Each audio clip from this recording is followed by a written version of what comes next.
Okey, Assalamualaikum. Hari ni ada orang tanya saya, macam mana nak pilih laptop untuk edit video, untuk editing. Sebab banyak yang nak jadi content creator sekarang ataupun banyak yang nak cuba main video. Jadi dalam video ni saya nak share apa ciri-ciri yang kita perlu tahu kalau kita nak beli laptop untuk edit video. Jom. Okey, kat sini saya buka satu website iaitu website Dell. Antara jenama laptop yang agak popular. Okey, kita ada Dell, ada Asus, ada Acer, ada Lenovo, ada macam-macam. Jadi saya nak tunjuk ni satu contoh daripada Dell. Kalau tengok sini, ada banyak pilihan. Kita rasa macam kadang nak pilih mana satu lah komputer ni kan. Okey, tapi dalam video ni saya nak fokus pada laptop sahaja. Jadi saya pergi ke produk, laptop, view all laptop. Okey, nampak ni. Laptop ada macam-macam jenis. Kan, kalau kita tengok kat tepi ni ada harga 1,500 sampai 2,000. Kita boleh filter 3,000 ke atas. Okey, untuk memudahkan pemahaman macam mana nak pilih laptop ni, kita just kena faham beberapa benda. Laptop ni komputer. Okay, kalau komputer kita kena tengok first adalah dia punya processor. CPU dia. CPU dia pakai apa? Processor dia pakai apa? Yang otak processor tu adalah komponen yang akan proses benda. Segala kerja-kerja yang kita bagi task pada komputer ni akan diproses oleh processor. Sebab tu namanya processor. Kedua, dia punya RAM. RAM ni kerjanya menyimpan maklumat kerja yang perlu dibuat untuk dihantar kepada processor tadi. Ingat, processor tadi adalah kepala dia yang akan proses semua benda. RAM adalah simpanan sementara yang akan digunakan untuk hantar task ataupun kerja-kerja pergi ke processor supaya processor boleh proses lah. Jadi RAM ni perlu. Disebabkan kita nak edit video, RAM kita ni kena agak besar. Sebaiknya 16GB. Dia perlukan banyak memori untuk diproses oleh processor tadi. Processor first kena laju lah. Yang RAM ni kena agak besar. Sebab edit video file besar-besar. Jadi dia nak hantar kepada processor ni, RAM ni kenalah besar supaya dia boleh simpan file-file video tu untuk dihantar pada processor. Processor satu. Kedua adalah dia punya RAM. Ketiga adalah storage lah. Yang RAM ni fungsinya simpan maklumat sementara untuk hantar pada processor. Yang kita punya storage kita yang betul-betul storage yang simpan betul-betul data kita ni, tujuan dia untuk simpan data lah.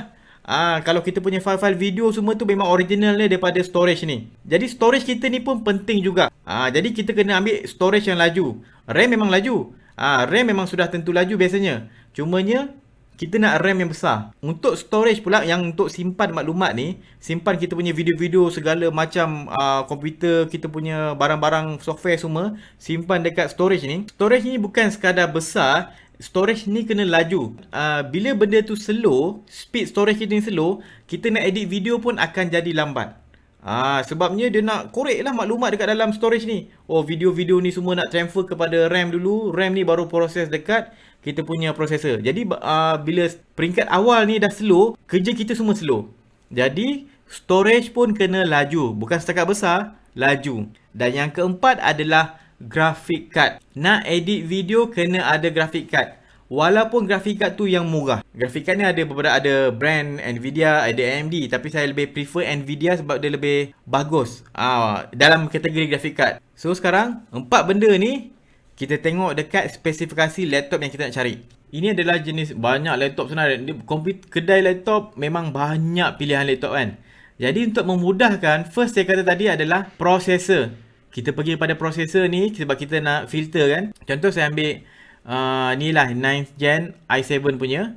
Saya hanya sarankan i7 daripada Intel untuk laptop buat masa sekarang. Dan processor ni bila kita pakai Intel, bila untuk laptop punya, hujung dia kalau tanda dia H, maksudnya laptop tu adalah dia guna processor Intel yang jenis laju, yang akan makan banyak power. Bateri akan cepat habis. Lainlah kalau kita punya processor tu tulis U, itu ultra portable. Maksudnya kita boleh guna laptop tu mungkin sampai 10 jam. Tapi laptop kita tu slow. Tak boleh buat edit video, memang tak best. Jadi untuk tujuan edit video, cari yang hujung dia H. Okay. Tengok sini. i7 9750H. Okay, ni laju. So kena ambil yang H punya. Kalau 8, dia akan tulis 8750H kalau korang cari laptop lama lah. Kalau kau jumpa kat Shopee ke, orang jual ke apa, second hand kan. Kalau dia tulis 8750H, itu laju. First saya dah kata processor. Kedua tadi saya kata adalah RAM. RAM sini dia bagi dengan apa? 8GB. Sebaiknya 16. Jadi ini kita dah buang tepi. Sebab kalau nak edit video ini kalau nak edit video, ini buang tepi sebabnya dah 8 sahaja. Kita kena cari yang 16GB di mana dia letak 2 stick RAM, 8GB, 8GB. Ada 2 ketul dalam tu, total 16GB. Ambil yang ini. So prosesor dia sama 9750H, RAM dia 16GB. Okey. Yang ketiga saya kata tadi adalah dia punya storage dia. Ini storage 128GB M.2 PCIe. Ini yang jenis laju dan dia ada tambah sini 1TB yang hard disk biasa, SATA punya hard disk. Ini yang jenis slow. Ini just untuk simpan-simpan data lah. Tapi yang hard disk laju ni adalah yang ini. Bila edit video kita perlukan hard disk yang laju. Kita tak nak simpan kita punya video dekat hard disk yang slow ni Kita kena pakai hard disk yang laju ini. 128 adakah cukup? Okey, untuk storage size tadi saya kata storage ni size tak penting sangat kan. Dia bukanlah tak penting sangat. Dia lebih penting kelajuan. Tapi kalau size tu terlalu kecil, kita tak boleh buat apa dengan storage tu. Just simpan kita punya file Windows, software sikit-sikit, tu je boleh. Bila nak edit video, kita kena simpan file video kita tu dekat kita punya storage yang laju. Jadi dalam case ni tadi yang kita tengok tadi 128GB. Kecil. Windows mungkin makan dalam 70-80GB ya. Dan beberapa software lain saya tak silap saya lah. Jadi ada tinggal balance sikit saja untuk kita gunakan edit video. Jadi tak nak pakai yang ini. Kita pindah yang sebelah, kita tengok ciri yang sebelah pula. Sebelah sama. Dia dah up sikit. Dia punya harga dia 5299. Mahal sikit. RAM 8GB. Tak best. Kita tengok ada tak solution lain yang siap RAM 16GB. Kita tengok bawah sikit. Oh yes, Intel Core i7 9750 laju. Ni 5006 dah siap dengan RAM. RAM dia 16GB. Terbaik. Okey, RAM dia terbaik. Dan dia pakai 512GB M.2 PCIe. Okey, ni pun cun. Okey, sekarang pertama saya dah kata dah pakai prosesor bagus. Dia punya RAM 16GB dah cun. Dia punya storage dia size comel dan laju sebab dia pakai solid state drive ni. Yang M.2 punya memang PCIe laju lah. Yang keempat adalah dia pakai graphic card. Graphic card ni sebenarnya tak kisah sangat. Kalau pakai graphic card yang macam atas ni, ini tak laju sangat ni. Yang GTX 1650 ni tak laju sangat. Tapi boleh sebab kita edit video. Cumanya disebabkan package ni lebih menarik. Ni tengah murah ni. 5,000 ni memang agak, bagi saya kalau tanya saya, harga ni memang murah. 5,600 ni. Tahun lepas kalau beli mungkin dalam 6,500 ke 7,000 lebih. Kat 7,000 ni kalau harga dulu tahun lepas punya. So kalau saya akan pilih yang ini untuk edit video.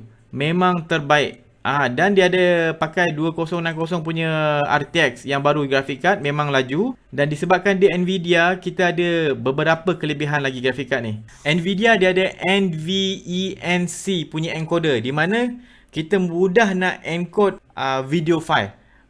Benda ni sangat-sangat penting kalau kita nak live streaming kita punya video.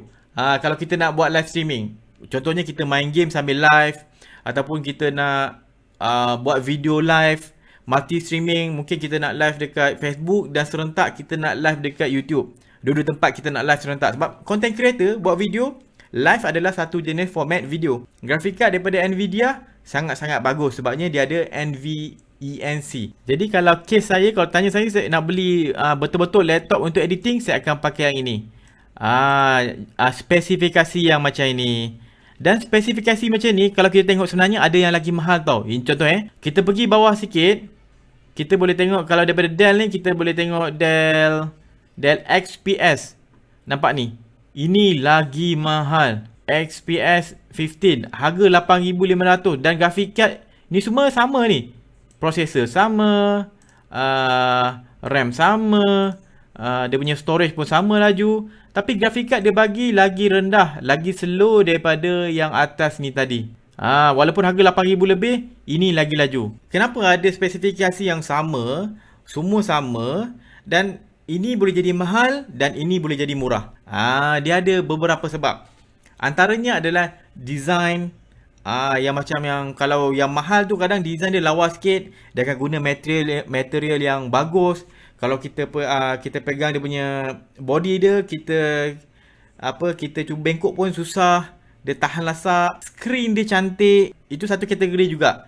Screen dia cantik sebab tu dia boleh mahal. Heat management. Manage dia punya teknologi untuk manage dia punya suhu. Suhu ni sangat penting. Ada yang spesifikasi laptop tu power tinggi, tapi disebabkan design dia tak bagus laptop tu jadi senang panas. Bila laptop senang panas, walaupun kita punya spesifikasi laptop tu dah gempak gila kan, laptop kita tu senang panas, result dia, laptop kita akan jadi slow juga. Dia mungkin bermula tu dia akan laju, tapi bila dah sampai panas tu, laptop tu akan slow down PC, dia punya CPU akan slow down, graphic card dia akan slow down supaya dia boleh still running. Tapi sebab panas sangat jadi kena slow lah. Dan benda ni membuatkan kita punya laptop jadi slow balik. Tapi andai kata kita nak jimat lagi, kita tahu harga 5,600 mahal, aku tak boleh nak beli. Andai kata nak jimat, ini yang paling optimum bagi saya, optimum dari segi cost dan spesifikasi. Okay? Dia ada tinggi lagi mahal lagi. Tapi saya tak nak ambil yang tu. Saya nak ambil yang optimum ni. Tapi kalau nak rendah lagi, tak ada masalah. Kita boleh rendahkan sikit lagi. Kita tengok solution yang kita boleh gunakan adalah dekat bahagian prosesor ni, saya ambil 9 gen tapi yang Core i5. Contoh saya buang yang Core i7 ni, buang. Kita ambil Core i5. Nampak? Harga dia dah kurang kan? Okay, kita tengok. Core i5, contoh Dell G315 gaming laptop. Okay, dia pakai Core i5 9300H. Yang penting ada H. Mesti ada H kalau yang Intel punya lah. Ada H hujung dia, maksudnya dia jenis laju punya. Kalau ada yang U tu slow. Jangan. U tu untuk kita buat kerja Word tu okey lah. Ambil yang H. Okay. i5 ni, ini okey. Agak laju. Not bad. Untuk edit video boleh lah. Boleh. Okay sebenarnya. Boleh edit video. Cuma 4K tu saya tak pasti. Tapi video biasa tak ada masalah. Okay. Pakai ni okey. Okay. Untuk RAM sebenarnya sini dia bagi 8GB. Saya sebenarnya tak berkenan RAM 8GB ni. Tapi disebabkan kita nak jimat kan, boleh. Dan dia punya storage bagus. Storage dia 512GB dan dia pakai SSD solid state drive dan model dia adalah PCIe punya NVMe M.2. Ini laju. Sama macam tadi yang mahal tadi. Bagus. Ini bagus. Processor okay, not bad. Dia punya RAM boleh, okay. Dan dia punya storage dia laju. Okay, penting, bagus. Storage laju ni penting Okay, dan dia punya graphic card dia cukup makan. Pakai 1650 punya Nvidia graphic card boleh pakai. Still kita boleh buat live streaming. Cuma tak boleh live streaming banyak-banyak sangat, tak lepas lah. Tapi boleh buat. Boleh live streaming, boleh edit video, render semua okay. Cuma tidaklah selaju yang tadi tu. Untuk zaman sekarang, spesifikasi ini adalah minimum kalau tanya saya. Okay, settle? Itulah dia kriteria macam mana nak pilih laptop untuk video editing. Ini saya tunjuk ni model daripada Dell lah. Kita tengoklah Asus semua lebih kurang je konsep dia. Dan kemudian bila korang dah jumpa model komputer yang korang rasa sesuai dengan korang tu, just tengoklah dia punya nama model ni. Pergilah dekat YouTube, tengok review. Sekarang kan zaman moden dah, maklumat di hujung jari. Tengok review Dell G3 15 gaming laptop review. Try lah. Tengok review macam mana dia edit video, dia punya suhu dia macam mana. Saya tak naklah showkan beli satu model laptop ni saja, sebab dia bukan bayar saya apa-apa pun kan. Saya pun tak test macam-macam laptop. Saya just guna laptop yang saya pernah pakai je. Kalau laptop Apple mahal. Itu masalahnya, mahal. Dia okey tapi mahal. Sebab dia barang premium. Jadi kalau korang nak pakai Apple juga, kalau duit ada lebih saja nak buang, ikutlah terpulang boleh pakai Apple. Tapi jangan pakai refurbish yang lama punya. Contohnya pergi, aku nak laptop laju, laptop Apple memang laju, aku pakai yang MacBook Pro 2015 punya MacBook Pro. Dia beli model tu sangat-sangat slow. Berapa tahun dah lepas? Dah 5 tahun lepas punya teknologi. For sure slow. Saya dulu memang selalu juga buat kelas tau. Ajar orang buat website, ajar orang buat video, ajar orang buat edit gambar. Saya selalu buat kelas dulu. Dan mostly yang datang kat kelas saya tu bawa MacBook Pro. Dan hampir semua yang ada MacBook Pro yang lama, laptop lembab. MacBook Pro yang lama semuanya lembab. Saya berani cakap. Sebab saya dah buat banyak kelas dan siapa yang saya tengok bawa MacBook Pro, saya akan tengok je kerja dia. Memang buat kerja lembab ni sebab laptop tu lembab, sebab dia orang pergi beli refurbish punya yang dah lama punya model. Dia ingat MacBook je laju, MacBook je laju. Tak, yang laju ni paling latest. Itu laju. Dan bila paling latest pula, harga dia gila-gila sampai RM12,000. Jadi kalau ada modal, itu cerita belakang. Tapi kalau untuk bajet dan optimum, saya dah tunjuk ni. Okay, harap faham dia punya spesifikasi apa yang kita nak faham, yang perlu tahu. Okay, bagi faham betul-betul. Dan bila nak beli tu, review lah. Laptop kat dunia ni banyak jenis. Saya tak tahu, saya tak boleh nak cadangkan satu brand saja dan satu model saja, tak boleh. Ada banyak jenis. Jadi korang kena faham dulu. Saya harap saya dapat menjawab soalan yang ada ramai juga orang tanya nak pakai laptop apa kan. Gunakan spesifikasi yang saya dah bagi tadi sebagai rujukan, baru senang korang nak beli laptop. Okay, saya rasa itu saja. Kita jumpa lagi pada video akan datang. Hari ni saya santai je duduk kat meja kerja saya ni. Jangan lupa follow Berani Buat, subscribe YouTube Berani Buat. Assalamualaikum.